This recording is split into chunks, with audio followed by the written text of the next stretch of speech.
Hello everyone, it is Christine here and I hope you're having a wonderful day or a wonderful evening.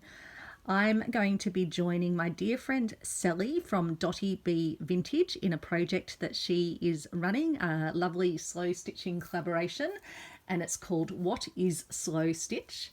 And the project that she is sharing is creating a slow stitch book that's going to include little variations of basic stitches that are wonderful to use in slow stitch, and it's also going to be an opportunity for us to reflect on what slow stitching means to us. So I've got a little collection of goodies here. I've let the idea ponder around in my head about what I wanted to do for the project. I usually like to take an idea and then see where my sort of mind takes it, and I've come up with the idea of creating a miniature What is Slow Stitch book in a tin.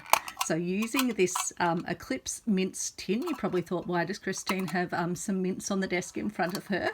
Well, it is going to be a container and it's going to hold a little slow stitching book. And so I thought you might either want to join in with the slow stitch book as Sally is showing it at the size that she's doing it, or you might like to create your own little Lilliput miniature version.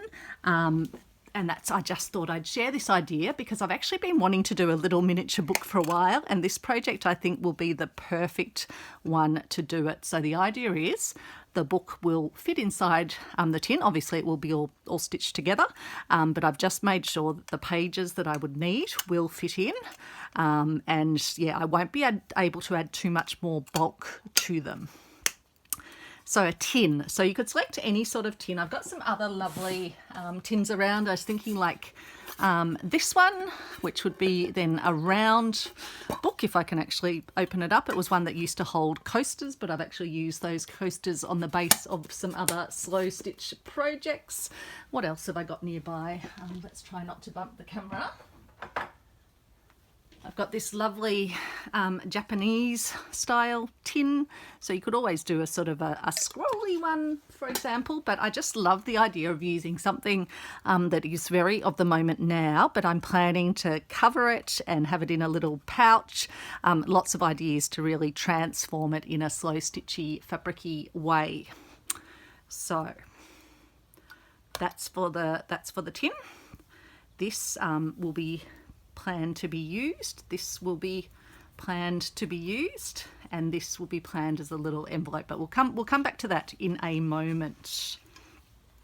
So I've got my little creative folder, slow stitch folder, that I made to sort of hold my brainstorms and other ideas. And so the first thing that I wanted to do before I start stitching is just take a bit of time to reflect on what slow stitching means to me.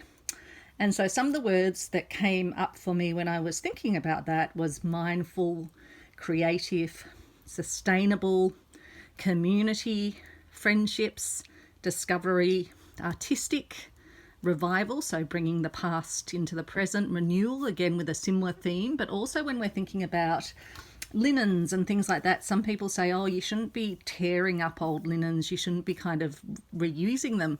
But for me, that's a part of renewal. It's a part of giving new life to old objects. One of a kind, unique, circular in the sense of we're actually keeping materials out of just going to landfill. We're actually bringing them back into use. Again, on that similar theme, honouring. So honouring the legacy of the past, honouring the beauty and the time and the effort that actually went into these pieces. I mean, just look at a piece like this. Look at even just the edging. They are just absolute treasures. And then all the tiny little stitches around, even the little split sort of split thread work. I've forgotten what that's called. It's got a particular name. It's just incredible, even the edging on this one. Hours and hours of work in these little objects of art. I've got habit forming because it is addictive. I think I wrote down addictive as well in one of my versions. Relaxation or relaxing, freedom, soothing. Definitely if my mind's feeling way too busy, if I've had a day that might have had some challenges in it, I just find the process of stitching and creating through slow stitch just to be so soothing to my soul. Joy, there is just pure joy. You hear it in my voice when I'm excited about a project about the start or the middle or the completion. Self-care, for me it is a ritual of self-care, and it's something that's why I do stitch every night. Meditative, gentle, fun, absolutely fun, and calm. So they are all things that it means to me. Now my phone is just telling me that it's trying to go flat, so I'm just going to plug it in while I'm talking away to you. So I guess I'd ask you, what does slow stitching mean to you? What are there other words you think of when you're thinking of slow stitch and slow stitching? Sorry, I'm just plugging the camera in. So these words, I have taken them and I have actually put them into a program called Canva, which I've demonstrated in some of my other videos. You definitely don't need to do this to take part in the project. It's just another little idea I'm sharing. Although you could set it out just like in a Word document or something, but then I've actually printed it onto fabric, printable fabric. The variety that I use, I'm just seeing if I still have it next to me here. I don't think I have got the packet. It's called Matilda's Own, and it's an Australian brand, so it works sort of, it's the right size for our Australian printers, and it has a plastic backing on it. I keep those plastic backings and use them for projects where I sort of need a slippery surface to work on. And this is where I'm going to struggle to actually get it to separate. Nope, there we go, just because I don't have nails. And so it peels off the back sheet, and I'm planning to incorporate these words as well as some others even beyond this sheet. I think I added in some things like timeless, storytelling, narrative, past and present, exploration or explorative, textural, natural, me, like slow stitching is me. Yeah, freeing, and I think we already had freedom. In fact, that one hasn't actually put an M on the end of it, but I think we had freedom over here, so that is a-okay. So these are all words that I'm thinking I will include in my piece. I've also got some fun little ideas for the tin itself, because I'm planning to cover the tin, and we'll do this together either in this episode or in a future one. I'm planning to cover the tin with this piece of beautiful remnant, and I'm thinking that I will probably have it something so that the square is on the front, so I'll probably have these bits just go up to here, and then take the fabric off so that it just essentially is up to there, and then I'll take the fabric off at the bottom, so this will just be wrapped around. And I can always keep these beautiful bits of edging because they'll be beautiful to incorporate in other bits of slow stitch. But for the bottom of it, where it has best before, I'm planning to add a and after everything. So slow stitching is best before and after everything. And then on the inside, where it's got instant fresh breath, I'm going to put a not, so not instant, and then I'm going to put a but fresh ideas. So I just thought that was a bit of a fun with the tin. So keeping some elements of the tin, and I'll probably put something else up here. Actually, I can probably even put my Stitched by Create and Craft with Christine. That will probably fit-ish up the top on the lid. Yep, that will fit up there, so that will be cool. And then I've got these What Is Slow Stitch to add somewhere into it. So that's going to be the tin. This is what I'm then planning to have the tin, the wrapped tin, in a little envelope. So this is just made from a little doily. And I'm planning to just make an envelope and put a few stitches in, and probably have a little button closure come down here with a little wrappy bit that comes down. and that will hold my little slow stitch book. And because I was just going through my doilies today looking for something possibly to use as the cover of my book inside, and I came across this and I thought, oh, wouldn't that make a lovely little envelope? And the other thing I love about these is I just recently sent Sally, who's hosting this project, I sent her some of these little sandwich tray doilies because she just can't find them in the UK. It's not something that they commonly have, which is really interesting because I would have thought our stitching heritage actually came from the UK, but it seems that these might be a bit more of a uniquely Australian thing, the sandwich tray doily. So I should actually do some more research on that, but I thought, wouldn't it be perfect to use one of these? So that will be a little outer envelope, so we'll come back to that probably in a future episode. And I was thinking I might even put a little cut this label out and stitch it on so that it's a little what is slow stitch as you open up the envelope. I'm thinking this will be a great little demonstration if I have it like sitting in my bag with me when I'm talking to people, and I do tell them about slow stitching. They so often say, so what is that? And then I'll be able to pull it out and give them a little example. So let me take my folio out of the way. Let me bring you down a little bit, I think, so that you probably just went bobbing up and down. And let's have a closer look. So we'll put aside the tin for now. We'll put aside the covering for now. We'll have a little look at our book. So Sally has told us we need 16, essentially 8 pages, 8 double pages really. So let me just unfold all these and then we can come back and talk about the eventual putting together. I think I've actually cut a few extra. I had this old hanky from my dad, but it's beautiful and soft. And when I do see these hankies, my dad's still alive, thankfully, but they do make me think of my dad. So I thought that would be nice to include. And then this is a lovely ladies' hanky. In fact, I've sent a piece of this, I think, in both Sally's and Kristy's little packages. And I think I sent it also to Paula in the package that she has just received today. So what Sally has told us is we essentially need 8 pieces of fabric that we will then fold in half to form our little pages. So because this is fitting in the tin, these are super small pages. It's probably one of the smallest sizes I have worked at so far in my slow stitching, which I think is good again because I want to extend and challenge myself. So let me tell you, so they're handkerchief pages. This is a page that I dyed with, I think, turmeric. And it's come out such a beautiful yellow. I've had it for a while floating around my scraps. This is a beautiful patchwork style fabric, very vintagey looking. So I love that this is going to give me options with the pages, either to have the more graphic-y and then to have the quite faded sort of backs on them. This is a beautiful piece of very vintage, very fine cotton. Again, I think I might have sent a piece of this to both Sally and Kristy. This is, I'm pretty sure this is some of my Nana's, so very special, and Nana loved green. And do stay tuned because there is a project involving my Nana's beautiful Rick Rack that's coming up this year, which is going to be a bit of a worldwide collaboration, so stay tuned for that.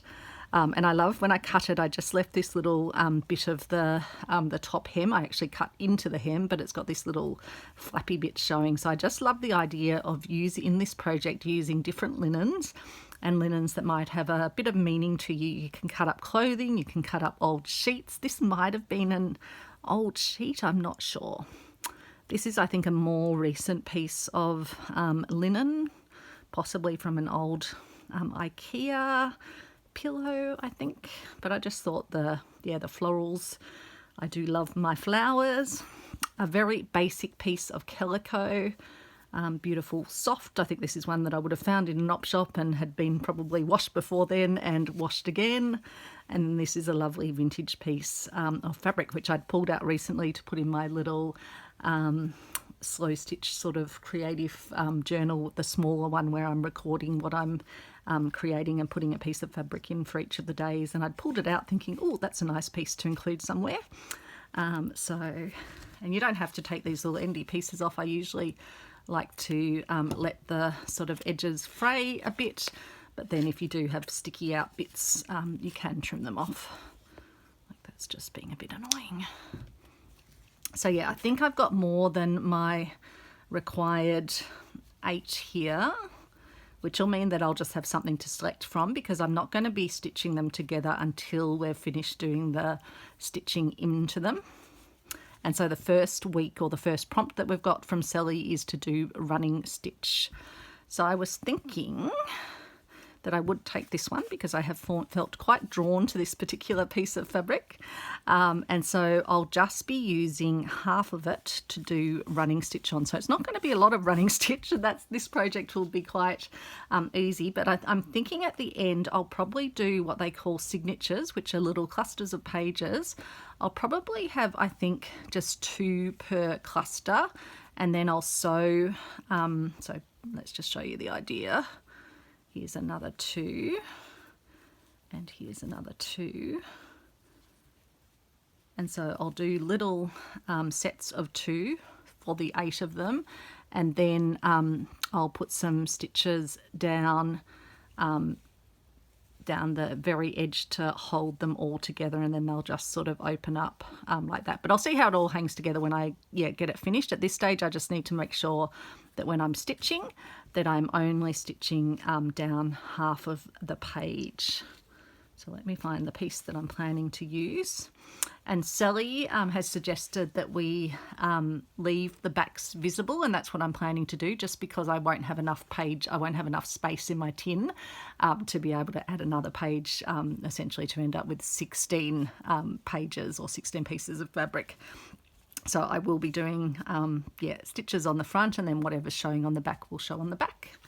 So I'm thinking for this one I might use some of this beautiful Sue Spargo. I always forget whether it's called Razzle or Dazzle, or it's always a little bit, where is its name? Colour RZM. Razzle. Wonderful Razzle. I do find you need to keep these clips on and the little sort of plastic holders on these rolls of thread, because they do otherwise try and unravel. But I do just love how luminous they are.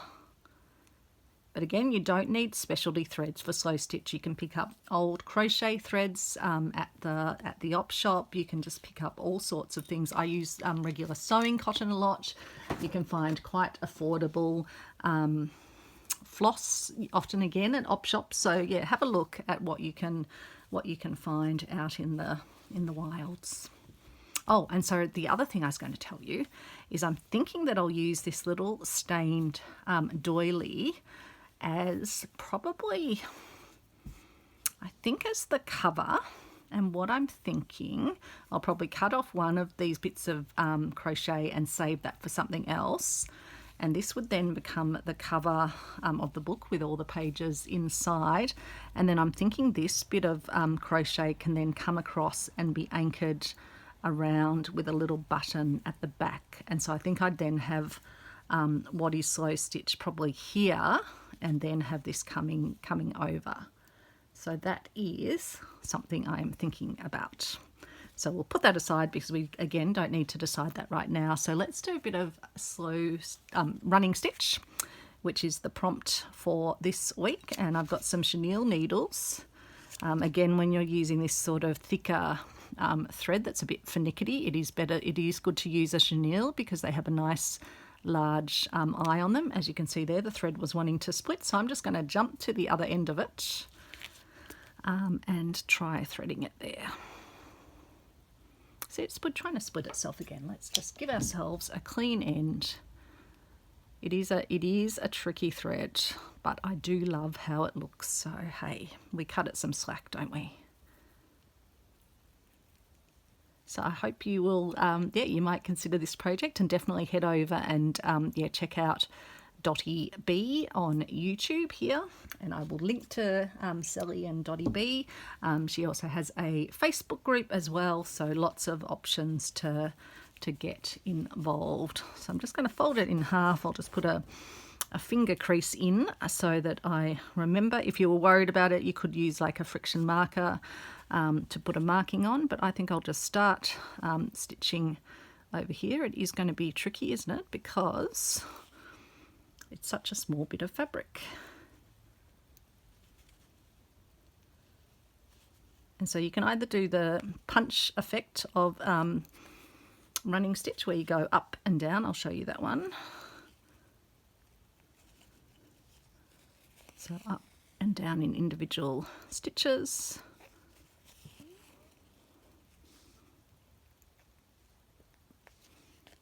And you can sort of space them however you want. You could even do different spacings between the rows if you want, or you can do the stacked method. Yeah, I'm really not used to working at such a tiny scale with no other. Normally I'll sort of put a piece like this on a larger piece of fabric as part of a bigger slow stitch piece. And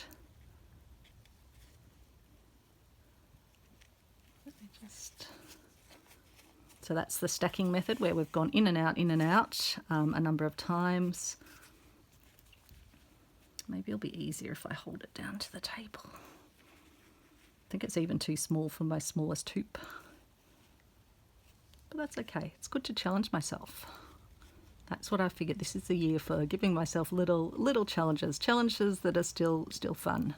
Did I have a word? I don't know if I had a word like that. I had exploration. I had creative. But yeah, I was really interested that, yeah, some of the words that really came to the fore for me were friendship and community and connection.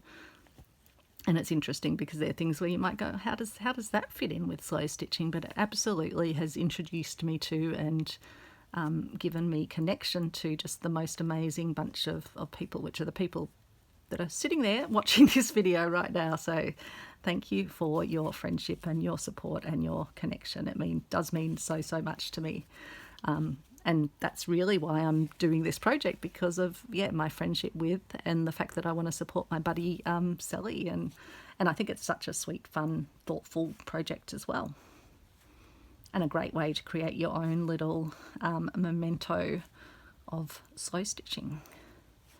And I feel like, having now been doing slow stitching for a few years, I do have a good sense for me what it means, and I think it can mean different things for different people. I know for some people it doesn't mean doing sort of dimensional pieces, but for me, like my dimensional felting and all of that, I can absolutely include that in my slow stitching. It can be multimedia, multi-dimensional. You can combine styles and pieces.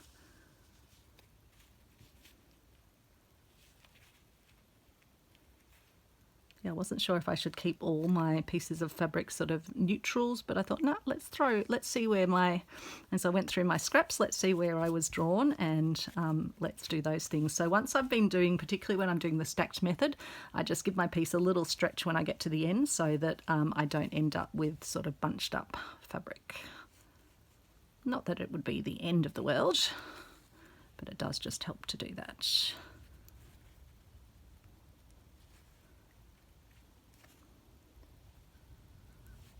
So I wonder if I'll even maybe change to a greeny colour. I do like to do things in threes, so we might use the different colours from the fabric itself.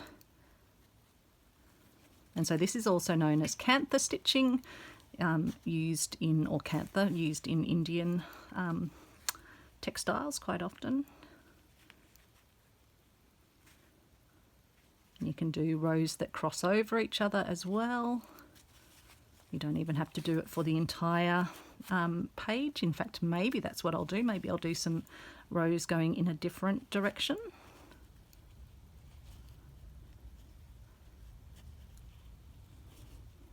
You also don't just have to do it straight, so maybe I'll even do a little circle or spiral element. So yeah, that's probably... And so yes, the backs are going to be showing, but as Sally says, that's all part of it, isn't it? So I just bring it up to there and tie it off there.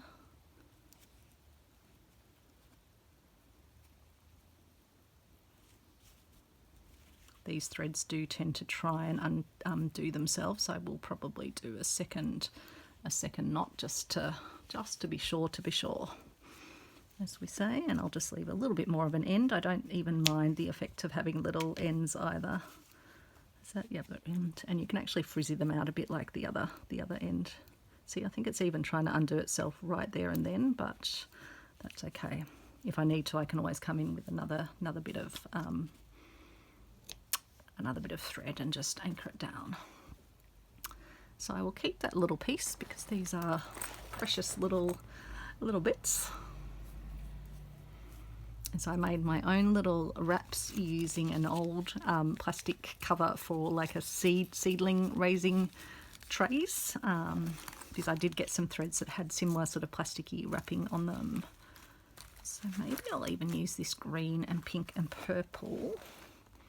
Does that go, or should I go for, maybe I'll go for this green actually, but maybe then after that I can go for some oranges.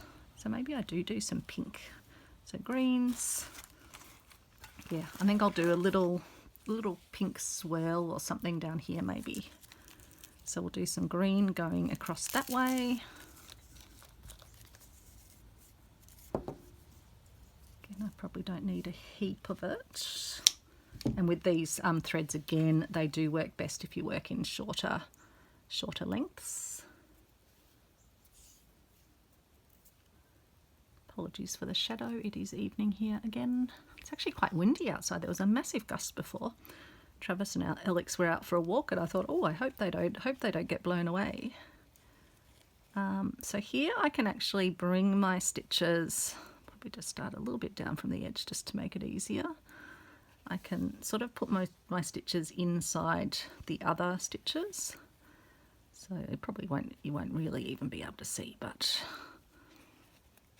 I'll know that I've started them inside the others, so they can kind of waft across each other, crisscross across, but in the spaces.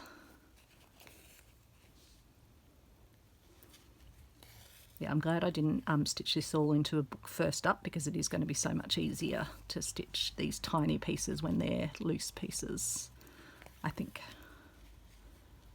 That was probably a slightly longer stitch, but I'm not going to worry about it. We're not about perfection, and in fact sometimes it's those little imperfections that make the piece.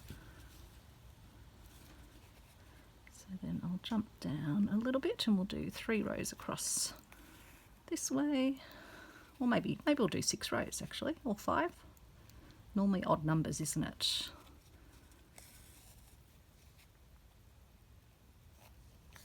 I wonder why that is. I have heard lots of people talk about the 3s or 5s or 7s when they're stitching.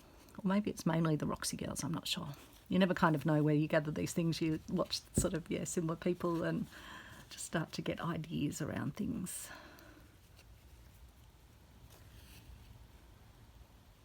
So yeah, I feel like I'm in a massive I've got so many creative ideas whirring at the moment. I've been jotting down so many ideas in my book. I just need enough time to execute them. So if anyone has the magic secret for finding more time in their days, beyond winning lotto or something like that, I would love to hear. I am lucky in that I do get to stitch of an evening. I don't have to be putting kids off to bed or anything like that, so I do have that freedom.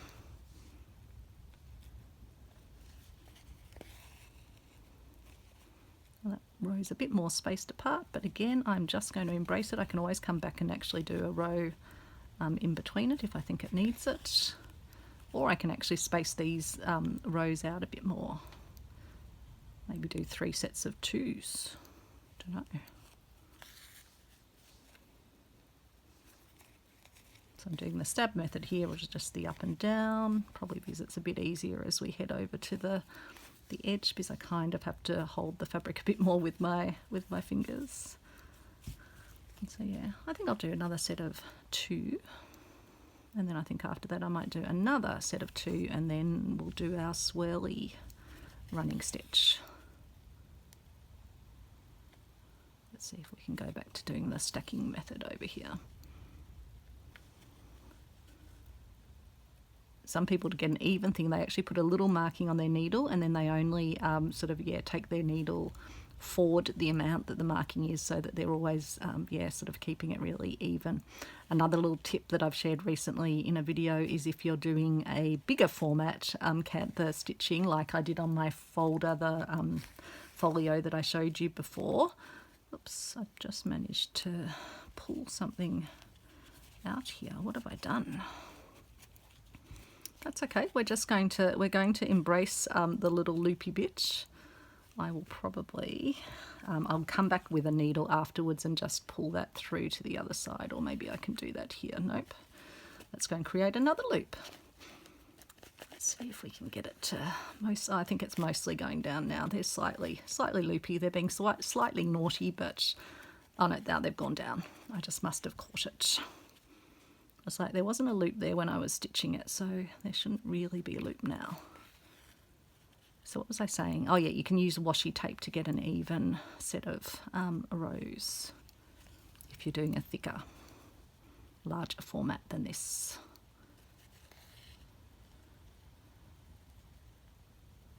So in fact I've gone even more spaced out, so I might just do, yeah, this will be the 5th row, so I think I might just do that, and then we'll do a circle.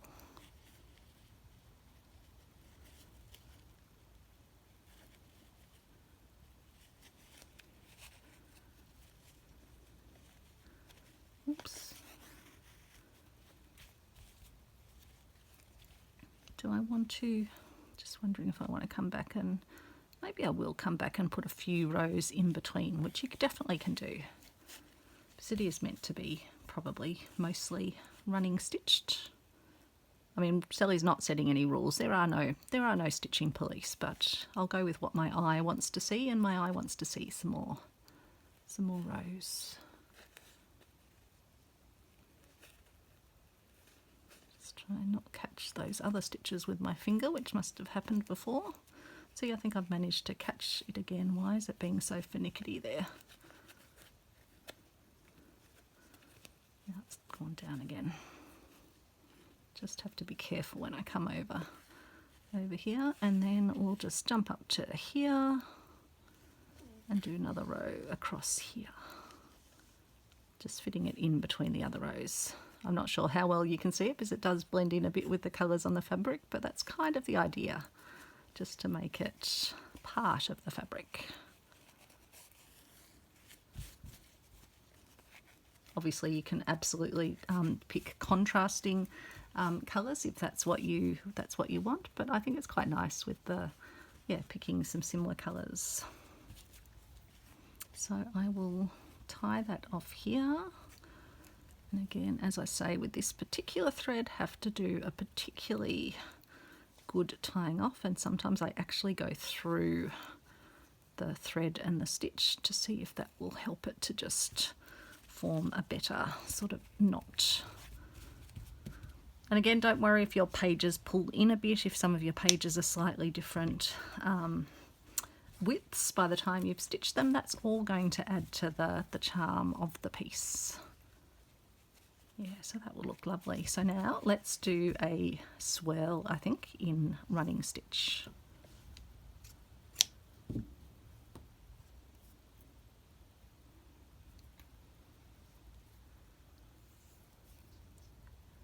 Yeah, the challenge of this tiny little project will be you being able to actually see it. So let me know. I don't know. I hope I've got the camera sort of at a good point. It is always a bit of a challenge not zooming in so far that you can't actually. I can always go a little bit more. So let's see. Hopefully I don't go off camera though. So for this, I might just draw myself a little swirl, so that I have something to stitch to. So I'm using a friction marker that erases with heat. So I might just have it coming around like that. So this is just a friction marker in red. I actually found an online stationery store in Melbourne that was selling them by the box, and they had some really interesting colours like pinks and things which I haven't ever seen at the supermarket. So I've stocked up Sometimes my stitchy friends also here in Australia, they sometimes in regional areas and stuff, they can't find them. So I thought if I got some, I'll be able to pop them in with little stitchy packages as well.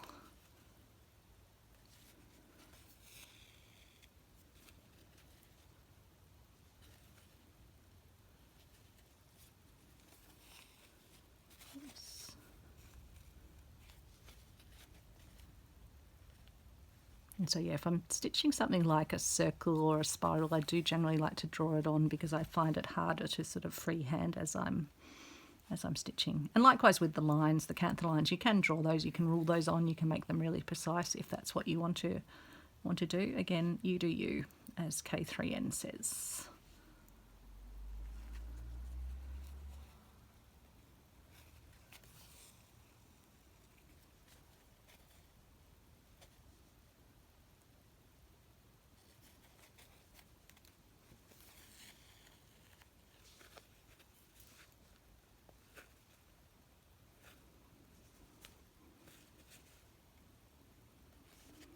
So I'm thinking I'll put my little words possibly on the backs of the pages. And what I might do at the end as well is print out and put what the different stitches are as well. So that's another thought. But I thought the words that are what I associate with slow stitching, that is what will make this a what is slow stitching. It's not just about the sort of the method or the stitches, it's as much about the philosophy and working out what you want it to mean to you and what it brings to you and what parts of it bring you the most joy, and kind of do more of those things.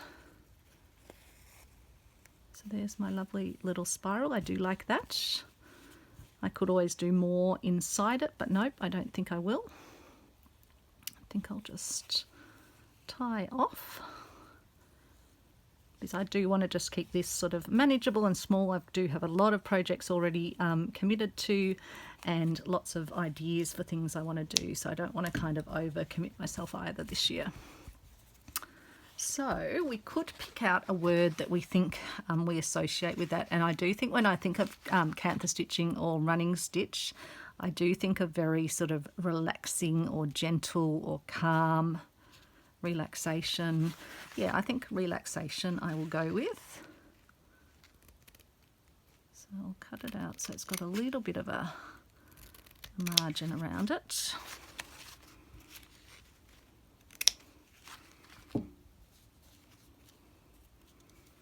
And I can probably just put that somewhere on the back. I might leave those ends just so that it does give me, I can probably trim it a smidgeroo. And for the time being, I'll probably just stick them on with Yoo-hoo, and then I will come back and put some little, just probably using a regular sewing cotton. But it probably doesn't matter if it goes through. I will actually just be using a running stitch around it anyway, so that will be fine. I probably don't need as much of a border after all. I'll just use a really fine, like a beading needle or something to do it, so that I can just get some really fine stitches in. So let me for now just give it a little Yoo-hoo glue, which actually works really well fabric to fabric or fabric to something else. Just put it up there. We haven't got it straight, but that's okay. We will get there. And yeah, if you didn't have a printer, don't have this sort of printable paper, you can always use like a pen that marks on fabric. Probably not a friction, because that does erase with heat. Although it's always there. If you put it in the freezer, it will come back. So you could always use friction, and if it ever gets too hot, you just put it in the freezer and it will return. So yeah, and actually I'm not going to worry about these. I think those little taily bits, they'll add to the charm of it. So how are we going for time? We are at 38 minutes. Did we want to do the covering of the tin? Let's plan this out, so at least we've got a start on our little tin. So I do think I am going to have this at the front, and I do think I'll just have that bit there, and then I will probably take it off below that point, although it would be nice to have. Just wondering which way up. Could do it that way, although then I'm going to lose those little blooms.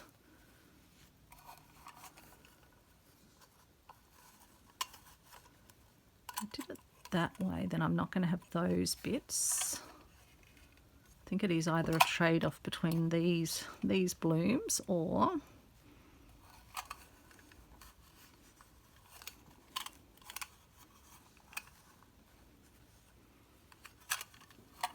but originally I was, I think, planning to essentially take this bit of fabric off at this point. So let's just fold that under just for a moment.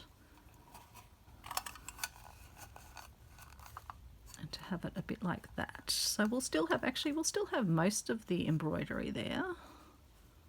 It could be okay. So I think I'm just going to bite the bullet, and as I say, I'm going to save this, so this will be used for something else. And part of the charm is sometimes these more sort of rustic edges. I could have obviously done a fold under there, but I wanted to kind of have it looking like a remnant. And I'm not going to, I was thinking originally, do I cover the tin underneath with some fabric? But I don't mind seeing some elements of the tin, the red shining through, and even the logo, because you can't kind of see the logo, see what it is. And I just think down the track, when someone might get this in years and years to come, they'll kind of, yeah, ponder at what sort of tin it was, and it then becomes a bit of history, really. And so I might affix this on with some Yoo-hoo glue, which dries without going stiff, but I do probably just need to think about where I will cut it off. So I think I'll be actually cutting it across about here. So I will be cutting into my flowers, but again, we'll keep it. It's not lost. Nothing is lost in this. Because I do want to have that best before and add my funny little saying down the bottom. So yeah, I think that'll be quite cute. So I might get the front stuck on first, so at least it's kind of holding somewhere. And I might just do the sides as well. Try not to get gluey fingers. Now, which is the front and the back? It is just incredibly fine work. This came off a quite worn tablecloth, so that's why it was okay to cut into it. So I need to go over a bit further, or is that's pretty good. And so I'm planning to stitch it at the back anyway, but I just thought this helps me get it to a point where I'm comfortable that it's kind of going to stay in place while I work out where I need to trim it at the back. So I could either have that coming over like that, in which case I think I will take off a bit. This just looks like it's kind of coming up a bit crooked, but if I'm going to take off this bit, I'll take that off first, I think. How much can I take off? Take off a decent amount. So let's take that bit off. And again, we'll be keeping these pieces, and who knows, they might even get added to our little stitch book, although I can't go too bulky. That's the only proviso. Let's get rid of these thready little bits. Another little thready bit sticking out. Just try and get the bits of paper off my desk too.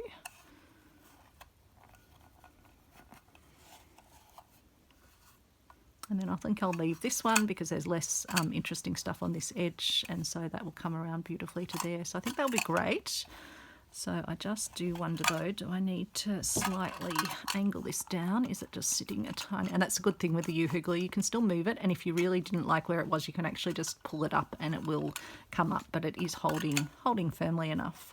Now the main thing is for the hinge, I just need to probably not make this go tightly around the hinge, or I might need to even cut a little bit down or fold it down, I wonder. Do I just put a little fold in? Or do I just trim it down? Or if I do sew it, do I just not sew it all the way up to the top? Just feel like this is sitting a tiny bit too high. Feel like that might sit a bit better. Let's just pull it down. Pull it down a smidge. And we can just apply a bit more glue to just re-stick. Let's get rid of that thread.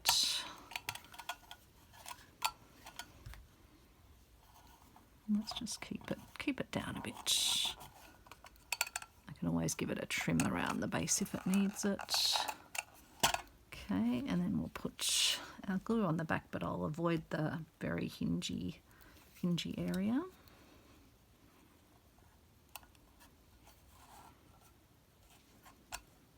Yeah, I think we'll probably end up trimming the base a bit. So I don't mind it sitting up slightly at the front, but at the back we do need it to angle down. And so then for this piece, I will add some glue to the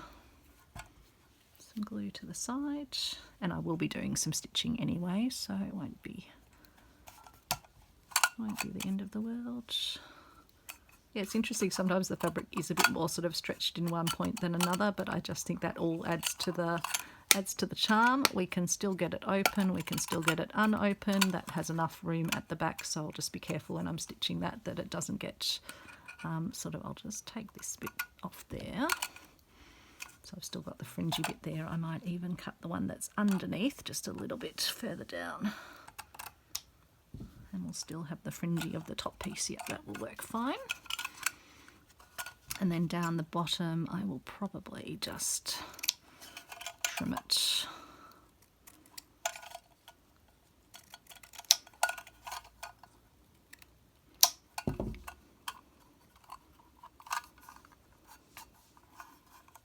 We've still got a bit of the embroidery there. We've still got a little bit of embroidery up here. Again, I wonder if I do just, maybe I'll just take a tiny bit off so that we get that full flower there. So I'm just going to peel it back a tiny bit, and then I might see if it will still tear for me. It might not. Nope, it is going to behave mostly okay until it gets to the stitchy bits, and then I will just have to trim that bit off.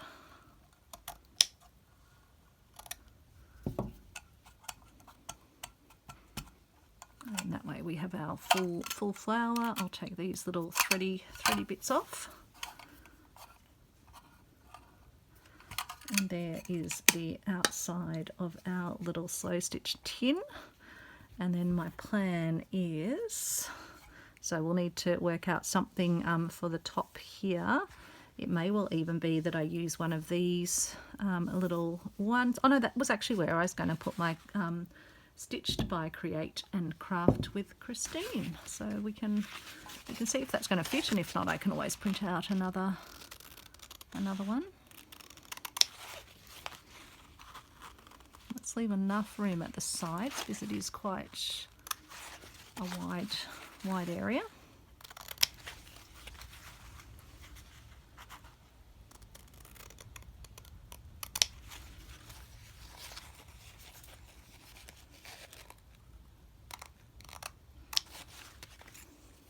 Probably haven't gone straight, have I? No,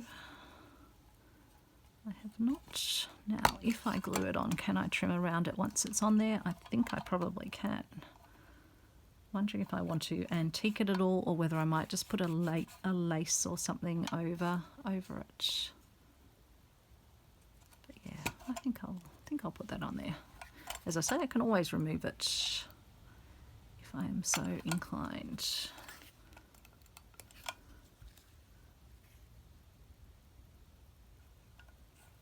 Is that mostly central-ish?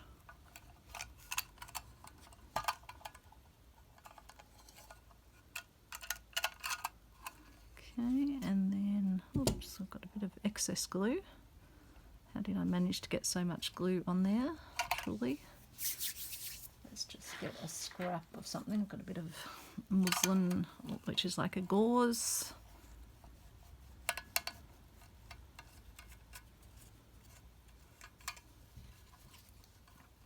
And so then let's just cut around the lid to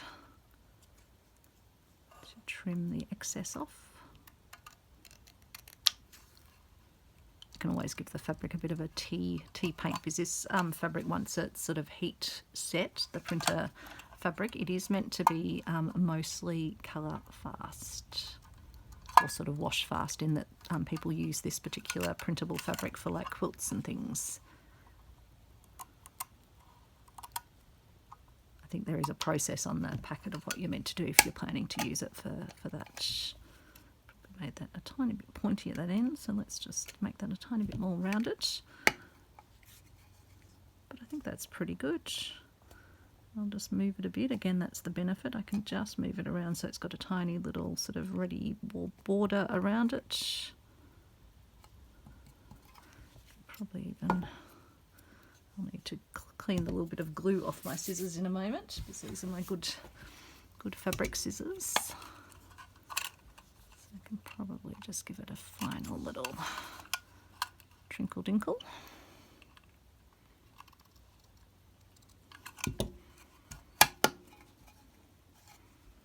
I think that's quite cute. And then I was going to do my not instant but fresh ideas in here. So while we're at it, we may as well do that. Then our tin will be ready, and we can in future episodes work on the little envelope and with this, obviously, on the tin, I won't be stitching it on. I'll just be sticking it on, but it is in the fabric.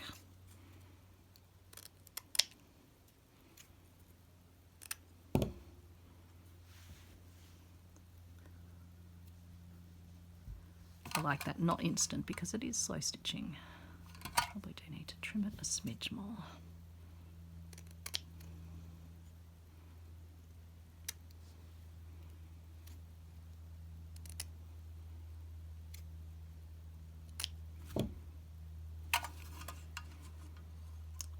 Put our knot there, not instant. And then our fresh, or do I even need the not instant fresh ideas? No, I probably still do need the but, otherwise it sounds like they're not fresh ideas, but they are fresh ideas.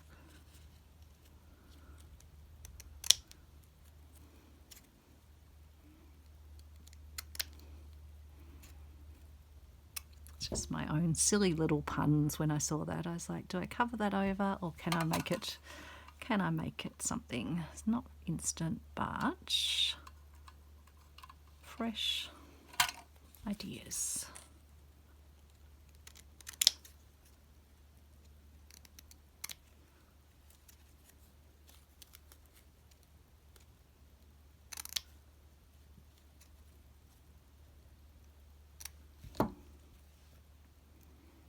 So I will let you know what size this is as well, but basically the pieces of fabric are the size of a, probably cut that a tiny bit too short, but that's okay. I can always put another piece of white just at the end of it. Is that the one that I was cutting from? Or was it this one? Yeah, the size of a post-it note, basically a regular sized post-it note. That's what I used as my template. Oops. So just because I didn't cut that one quite long enough, I cut it down a bit too much. I'll just leave this at the end of it. So there we go. Not instant, but fresh ideas. So I think that's kind of cute and kind of fun and reflects back. I don't know whether, actually I might end up just putting a lovely little bit of braid or something down, but I can come in and just do some stitches once it's dry there. Or I could Might do that actually, attach this, and I might do this with a fabric glue and just attach that down there. I think that would be sweeter. Oh, but then I'm going to be blocking my little flower. I could just do it from here, or I could have it a bit further over. Yes, maybe I do that. Then I'm going to lose that bit, but that's okay. I feel like it'll be nice to have a bit of this edging back on the piece as well. So in fact, let's do that now. I think the Yoo-hoo should hold okay for that. Let's get that. Probably didn't need to glue it all up because it's a bit longer than what I need, but that's okay. The Yoo-hoo does come out. You can give it a rinse and it will come off in water.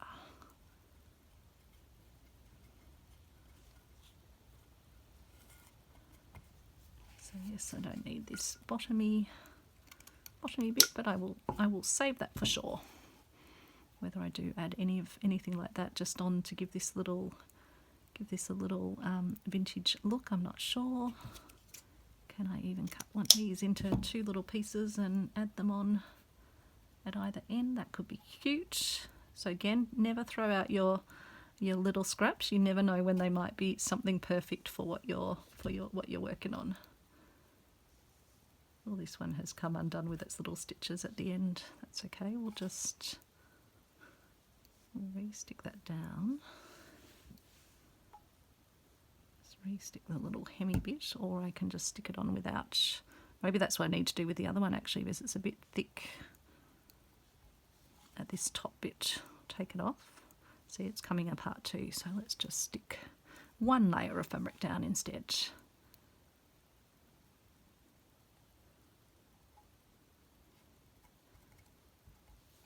They're just little skerricks of the piece. Again, I'll just trim those down a little bit. And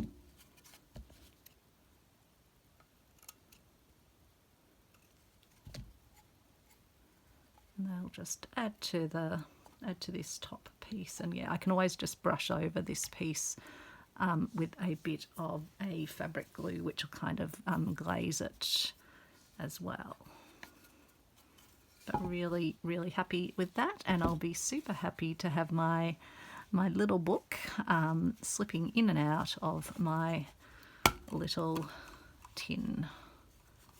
And I'll probably eventually have a little thing to be able to pull it out by to make it easy to get out. So I hope you like that little idea, and I hope yeah, that might inspire you, whether it's for this project or for something else, to create your own little miniature stitch book in a tin. You can even make, I'm thinking another thing that I will probably do in this similar sort of theme is make a little needle book of this size, and I'm even thinking it could go on a key ring, which would be super cute. I've got some other lovely tins that I could use for that, but I think that's going to work beautifully, and it's just super small, super cute, and I just think that will be lovely. So I hope you enjoyed that. Thanks so much for watching, and apologies, it does look a bit dark here, so might have to play around with my lighting and bring it a bit closer for the next video. I'll let you go and take care and speak soon. Bye everyone.